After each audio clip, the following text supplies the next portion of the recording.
Welcome to Office Hours, Economics, Office Hours and Lecture, Economics 330, Global Trade and Political Economy, City University of New York, Medgar Evers College. Today is Tuesday, March 5th, 2024. And today,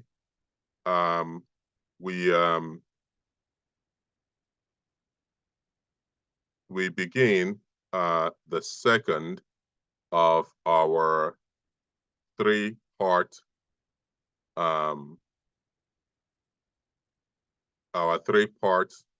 series on the international ideologies in global trade and political economy. Last week, we began the three-part series, of course, on the three theoretical perspectives of global trade and global trade. And just to recap, those three major perspectives include the liberal perspective, the realistic perspective, and the historical materialism. Last week, of course, we covered the liberal perspective. Surprise, surprise, this week we're going to cover the realistic perspective. Realism emphasizes power and national interest and directs more attention to political security than to economic issues. As you may remember, the liberal order, as we discussed last week, centers on international institutions. This week, realism emphasizes power and national interest and directs more attention to political security than to economic issues. First, realism is the oldest school of thought in international relations.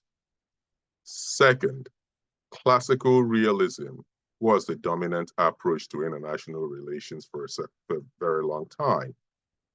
Third, realism is an important international political economy perspective today, especially because of the debate about the decline of US hegemony vis-a-vis the emerging powers such as China and the seeming divergence of the global international order into two cleavages, the US-led transatlantic alliance and the Chinese side of the equation. And there is also continued debate about the relative merits of government involvement in the market. These issues have become more pressing since the 2008 global financial crisis. Two major strains of realism are relevant to the study of international political economy. The first strain, which largely neglects economics and sees little connection between economics and politics. The second stream of realism is more attuned to economic political linkages. So to think again, to emphasize the two strains, one really does not necessarily emphasize the economic aspects. And the second aspect, the second strain of realism emphasizes and is attuned to the linkage between economics and politics.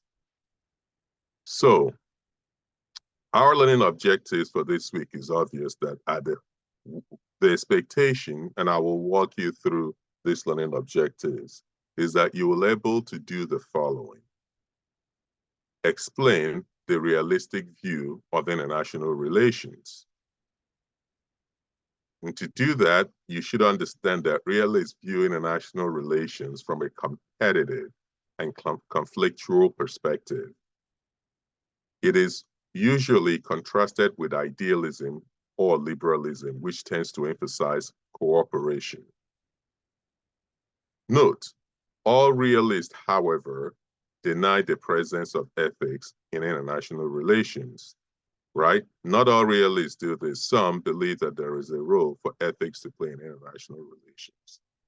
A distinction should be drawn between classical realism represented by such 20th century theorists as Ronald Niebuhr and Hans Morgenthau, and the radical extreme realism. While classical realism emphasizes the concept of national interest, it is not the Machiavellian doctrine that anything is justified by reason of state, nor does it involve the glorification of war or conflict. The classical realists do not reject the possibility of a moral judgment in international politics. Rather, they are critical of moralism, abstract moral discourse that does not take into account political realities. Realists also believe that sovereign states are the principal actors in the international system. International institutions, non-government organizations, multinational corporations, individuals, and sub-state or trans-state actors are viewed as having little independent influence. This is really, really critical. And I think, in my opinion, this is a core distinction between the realist perspective and the liberal international order. So realists believe that sovereign states, nation states, are the principal actors in the international system. International institutions, non-governmental organizations, multinational corporations, individuals, and sub-state or trans-state actors are viewed as having little independent influence. I am going to come back to this point and highlight some of the challenges with this perspective. Realists believe that there are no universal principles with which all states may guide their actions. Instead, a state must always be aware of the actions of the states around it and must use a pragmatic approach to resolve problems as they arise. A lack of certainty regarding intention prompts mistrust and competition between states, and that is the only one of the major shortcomings of this theory. International institutions guarantee order. It guarantees certainty between what actions are permissible and what reactions are permissible. It also provides conflict resolution mechanisms. However, realism is often criticized as excessively pessimistic, since it sees the confrontational nature of the international system as inevitable. So the second learning objective is to describe the origins and philosophical foundation of realistic points of view in international relations. So among the founding fathers include Thucydides, Machiavelli, and Hobbes. These are the names that are mostly mentioned. 20th century classical realism has today been largely replaced by neorealism, which is an attempt to construct a more scientific approach to the study of international relations. Both classical realism and neorealism have been subject to criticism from international relations theorists representing liberal, critical, and postmodern perspective. Surprise, surprise. So the third learning objective is to explain how realism is connected to economic relations and conflicts in global trade. And here's what you might want to know. Realists see the state as motivated by power. With respect to trade, realists reiterate mercantilist philosophies, viewing economic statecraft, including trade policies, as one of the many instruments available to states in their pursuit of power or national security. For realists, trade relationships are temporary or transitory arrangements. These are arrangements they consider that can be easily broken when conditions necessitate other strategies to secure national interest. Again, I would highlight some of the shortcomings in this perspective. Realists do not rule out the utility of force, even against a trade partner, when the national interests are at stake. However, force may be undesirable when the trading partner is vital to national interest. Even this latter argument, can fall short sometimes, and I will also explain how. Realists are less optimistic about human nature. They envisage conflict rather than cooperation or the common good to result from self-interested actions. However, this is important to note.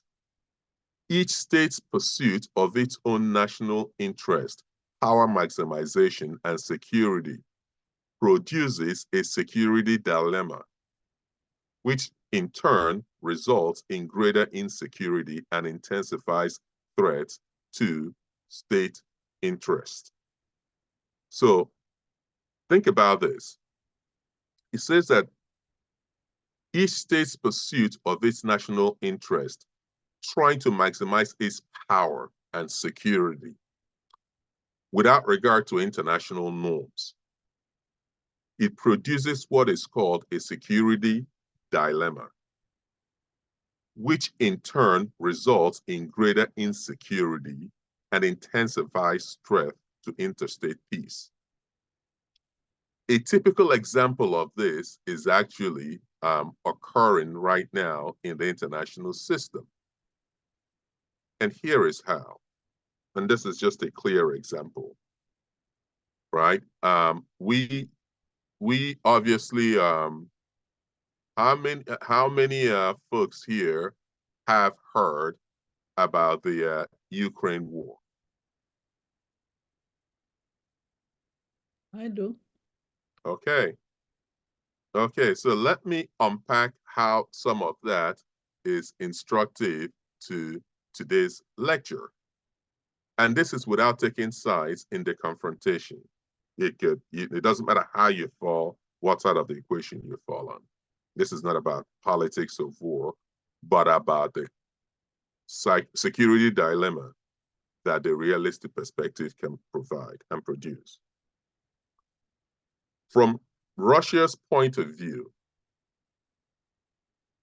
it sees Ukraine as part of its sphere of influence, and a sphere of influence that is slipping into the sphere of influence of the NATO countries, NATO and EU, NATO alliance countries and EU countries. In addition, Russia, at least by the president Vladimir Putin, believes that NATO is encircling Russia and that this presents a security threat to the interest of the Russian state.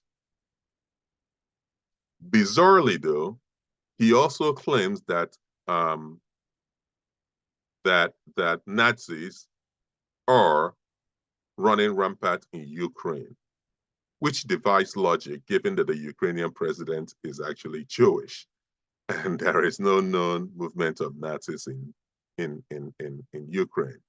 Be that as it may, even if the Russian president believes this, there are certain international norms that should have constrained his options.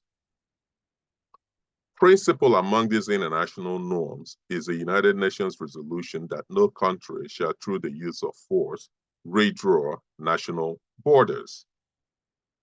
This is critical in understanding the norms that shape international relations and engagement, right? It is a major plank of international relations that no country shall, through the use of force, redraw national borders. Now, think about this. I also mentioned that realists believe that rules in the international trading system do not matter as much as what they consider as state interest. And that appears to be what President Putin's administration believes. On the other side, you have the European Union that believes that closer trade and economic integration, especially in the energy market, between the European Union, in particular Germany, the largest economy in Europe, and Russia, would reduce the likelihood that there will ever be conflict between the EU bloc and Russia. Russia, on the other hand, appears to have calculated that trade and economic engagement is only a tool that can be leveraged to advance the interest of the state. Hopefully, you can see the tension in these two ideologies. But against the backdrop of these conflicting ideologies, Russia invades Ukraine. Realize that I said that as each state pursues its own national interest to maximize its power and security, it produces a security dilemma, because this dilemma is that it will result in greater insecurity and intensify threats to interstate peace. And here is how the security dilemma manifested itself. Once Finland and Norway saw how Russia invaded Ukraine, they panicked and realized that they need to be part of a security architecture on the off chance that Russia might one day want to invade it. Now realize that Russia said that it fears being encircled by NATO countries. But because Russia did not act, at least that's my argument, Russia did not act with respect to international norms by invading Ukraine, it created a security dilemma. Because now Finland and Norway, Norway or Denmark, have joined the NATO alliance. So now the opposite effect has happened for Russia. It has gotten more NATO countries surrounding it rather than less. It has now gotten European Union countries beginning to wean themselves from Russia energy dependency, therefore shrinking trade opportunities for Russia and effectively reducing Russia's strategic position from a power player in the international system to a client of China. Because it basically now has a major trading partner of one, which is China. So, and this is because it appears Russia adopted a realistic perspective that saw international trade and international relations as tools to maximize states' security and power, without as much regard for the norms of international systems and institutions. And this is what societies, countries, and administrations, and indeed businesses, have to consider as they go into international trade. Many of you, whether you're a computer science major, you're a business major, you're an accountant major, you're at some point going to work for an institution that touches on international, that has a global footprint, or at least a global supply chain. Even if you work in a hospital, for instance, many of the equipments that you use in the hospital come in from China. It is subject to the geopolitical tensions that occur as a result of international relations.